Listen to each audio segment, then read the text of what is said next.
Woburn. I'm your host, Samantha Stone. I missed everybody last week. I was on vacation and it was fabulous, and I'm back nice and refreshed. It's good to be back in Woburn and having fun. Lots of things happening across the city, including very, very hot heat and temperatures. I want to welcome Mayor Concannon. Welcome. Samantha, how you doing? Good. So I know we sent out a heat advisory, just reminding people of some places to cool off and some general care for our neighbors. Yeah, another hot week coming up. Apparently, this seems to be a pattern lately. Really high humidity and mid 90s, but hopefully, we get a break on Wednesday and maybe we return to some normal 80-degree temperatures. But in the meantime, as you say, we did put out some information to help people adjust and adapt. There's some cooling locations, and then there's just some basic information on how to get through these next few days, staying hydrated, et cetera. Just a lot of common sense stuff, maybe to check in on neighbors, make sure they're doing okay. So I think we'll all get through this. No issues. Come Wednesday, it'll be back to regular temperatures, hopefully. Yes, and when I'm complaining in the winter about how cold I am, I'm going to remember these days to warm Yeah. myself up. Yep. And just as a reminder, people know this, but we have a splash park, we have city pools that you can get a pass from the rec department, the senior center, the library, all air conditioned spaces for people to go take a little bit of a break from the heat if they need to. Yep. Excellent. So there's some fun stuff this week. So there is a waste management scholarship. Now, you don't have to be going into any kind of operational job. Really, any type of trade school or a secondary school of any kind can apply. Yeah, it's a great opportunity. It's $3,000 scholarships. Waste Management has been generous to provide these for many years now. We have just renewed their contract with the city, so we're pleased to report that they'll be providing them again. As you say, these are available to people heading off to a 2-year or 4-year college, a trade school, or the military. And the process is very simple. We just really need them to send us their contact information or come in here to my office and sign up. And then we'll draw the winning names out of a hat, essentially. The deadline is Friday, August 2nd. We'll try to do it right around then and notify people right away. It's really no heavy lifting for this particular scholarship. I know many parents have gone through the ordeal of the 30-page application with all of the backup documentation. This one's pretty straightforward and simple. So I would encourage everybody to sign up for it and try their luck, see what happens. I think that's great advice. And even if you've sort of managed to figure out how you're paying for things, this extra little boost is going to help take some pressure off. So yeah, absolutely. Even help with some books or something. Exactly. Just because we have waste management on the mind for the moment, we also have a hazardous waste day coming up. I thought it'd be good to just remind people the kinds of things that they can bring to that. Yeah, so that's going to be Saturday, August 3rd. It'll be at the high school. It's from 9 to 1. We did it last year and it was very successful. We had a great turnout. We do it with Clean Harbors. They organize and coordinate the whole event for us. I'd like to thank the people in the Board of Health, our team down there, for making this happen again. And they'll be out there that day helping and overseeing how everything goes. Again, August 3rd at the high school. You'll see the long line of cars and there'll be a well-coordinated effort. And there's a list of things on the website that are allowed to be disposed of. And then there's a list of things that would rather you not bring, we won't be able to take. And I would remind people that this is a residential hazardous waste day, would really not like to see business owners. There are other methods for them to dispose of their waste. So again, if people are interested, they could check the website. They'll see a long list of acceptable and unacceptable items, which should answer any questions they might have. And I know this is always, we get a lot of questions about this every year. So I know this is, people are stocked up and ready to participate. It's always a great, very busy time, but really well organized. And the line moves pretty fast. It's actually kind of remarkable. It's a great opportunity to get rid of some of that questionable stuff that might be kicking around in the garage or the shed, dispose of it properly, and safely. So we do encourage people to pay attention to this one and scour their garages and participate, because it's it's important that we do this stuff correctly, and this is an opportunity to do just that. Yeah, exactly. Now I know we've talked about before the city flags. The deadline for city flag orders today, but I did extend it a week because we had a couple of people who said, I haven't gotten there yet. And can you give us a couple more days? So we wanted to make sure to let people know that they have one more week to get their orders in. Good. I'm glad you did that, because I think it's a great opportunity to get a hold of a City of Woburn flag that you can fly at your house or your business. I have one that I fly at my house on significant days in the city, and I'm proud of that. And as you know, I bought mine a while ago, and I paid a lot more than we're charging here. So this is a great deal to get a real city flag, and it's such a good deal. It's almost crazy not to buy one. So I'm glad you extended it to give people more of an opportunity. Maybe they can spread the word, tell their friends and neighbors, because it's really cool to be able to fly the city's colors, and it's for a great cause. The proceeds will go to help fellow Woburnites who could use a little bit of help, and to me, that's win-win. So I'm glad you gave people a little bit more time, and I'd encourage everybody to spread the word and try to get as many City of Woburn flags flying as we possibly can. I can't wait to see them. My husband and I bought a second flagpole so we can hang it appropriately in recognition of our American flag that flies, and excited to be able to show that little Woburn pride. So excellent. It'll be good. August is turning out to be sort of quality of life month. I'm not sure. I wish I could tell you there was a master plan, Mike, where I set out to do that, but it's turned out we have some really amazing things happening. We've got a job fair. We've got a couple of financial seminars.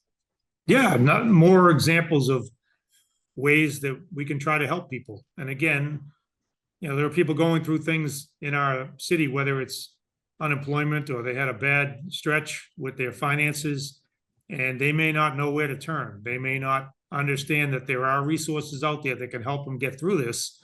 So what we're trying to do is fill that gap by connecting people. So between the job fair, the budgeting session, the bad credit session, these are ways that people can bounce back. So this is it's a way for us to make them aware that the resources exist, and to try to maybe assist them back on their feet. So I'm really glad we're doing these things. I know it's a lot of effort on your part to make this happen and the people you work with, but it doesn't cost the taxpayers money. This isn't a big drain. It's just a simple thing we can do to try to give somebody a leg up. So any chance we can do that, I think we should. Yeah, I'm really excited. We have some amazing partners who are helping us, donating space, donating services, participating in all different kinds of ways. And we're grateful. I do ask whoever's listening, even if you're not job seeking or these seminars might not be something that you need, if you can help spread the word, we want to help as many people as we can with these things. So I'm grateful for those folks to help spread the word about everything that's coming up. It's all on the city's website calendar, and all the information they need is there. Great. No, I think that's again another example of a small thing we can do that might have a big impact in a fellow Woburnite's life. So why wouldn't we? Yeah, excellent. Well, thank you as always for joining me. It's good to be back. And next up, we're going to talk about a really important fundraiser. Very good. Thanks, Samantha. Thank you. Elise and Owen, thank you for joining me. It's a pleasure to be here. Thank you. So I'm excited because DECA is having a fundraiser coming up next month. It looks like a fun one. Owen, why don't you tell us a little bit about it? Okay, so we're hosting a road race that is aiming to raise money for the funds for our district, state, and international competitions for DECA. And you can sign up, anyone can run, you can sign up, and it's at Horn Pond. It's a 5K. And we're just doing it because it costs a lot of money to run this club, and it's really we usually rely on community help for donations to help fund it, because the students do have to pay for it for themselves to go to these competitions. And so we thought that hosting a road race would help a lot, and also help stimulate community together. And we just thought it'd be a good idea to raise money and also help the community. I love it. Elise, tell us a little bit about DECA, and remind our audience what it is, because this is a really good cause, and I'm not sure as many people know about it as it should. Yeah, so DECA is just about kind of learning a lot of like business scenarios and kind of like putting students into like a business world.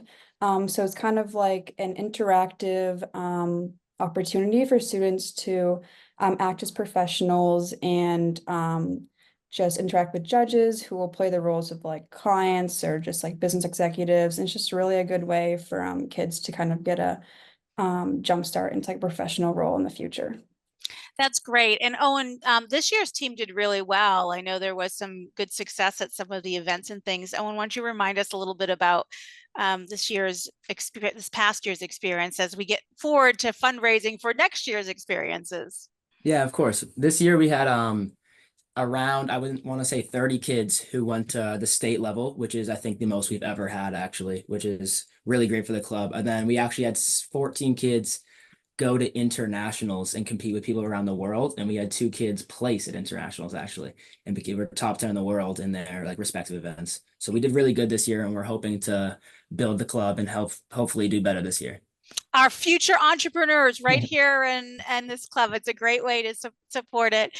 I would also encourage folks who are, in the high school 16 plus, the job fair has some part-time jobs as well as things for full-time employers as well. So we'd encourage students to sign up for it as well. We'll make sure the information is on the homepage of the website, but we'll make sure it gets put in this video as well, especially for all those business-minded folks out there who are thinking about those things.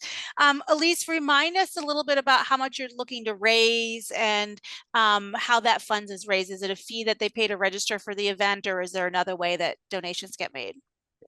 So we're hoping to make about $5,000 through our road race.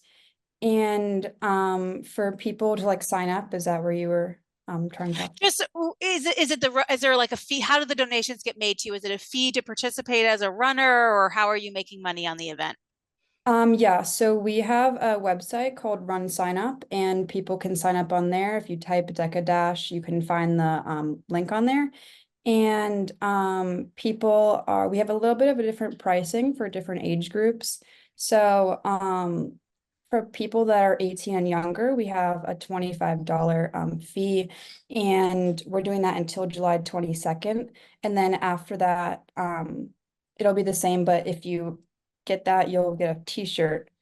And then we're also having a group discount rate for that age group. So if 10 kids or more sign up, you'll all pay $20 instead of 25. And then for adults 19 and older, we're having $30 until July 22nd. And then after that, it'll be 35 until August 8th, which is when our online registration closes. We're also having like the day of signups, and that'll be a little bit more expensive for both age groups. Excellent. And for those like me who cannot run to save our lives, are there ways that we can come cheer people on and help support the event? Yeah, we welcome anyone to cheer on. We have walking and running, so it's for any age group, any fitness level. So if you just want to come and enjoy like the scenic view of Horn Pond, it's really great for you. Oh, well, thank you for reminding us that is excellent. Before we go, Owen, and then Elise, I'll come back to you. Tell us what are the events that you participate in? What's your specialty? Do you have an area of business that you focus on? I'm really into like what I do for DECA. I do professional selling, which is I prepare ahead a presentation where I'm selling either my services that like my hypothetical business has that I get to like think of on my own, and I make a slideshow trying to sell like my services or a product to like a fake client or like a CEO of a different company. That's usually what I like to do. But I also like going into finance and accountant, like stuff like that, because it really I like to do both those fields. I really switch off every year what event I do, but it's a lot of fun opportunities to do, and there's so many different things you can do for DECA. That's great. And Elise, how about you? What's your area of focus? I focus on creating a fundraising event, kind of like this. I do it with a partner, and we just focus on like starting an event from the ground up, which is kind of more practice using this actual Deca Dash. And we just focus on creating it, finding sponsors, getting people to come, and it's just like a really good way to help plan for an actual event like we're doing now. Oh, that's fantastic. Congratulations. I think it looks like it's going to be a lot of fun. And even if it's hot, people can walk or lightly run. So we encourage folks to sign up. We'll make sure that that link gets on the screen. Jen does a great job of that, our producer. Thank you both for joining us. Of Thank course, you. yeah, it was a pleasure. Thank you. Woburn, as always, there are so many ways that we can take care of each other. Please help spread the word about the job fair and the financial seminars. Please help support the DECA fundraiser. It's a great opportunity to support some really smart kids who are learning some great skills that will benefit our community. And we look forward to that. As always, please continue to take good care of each other.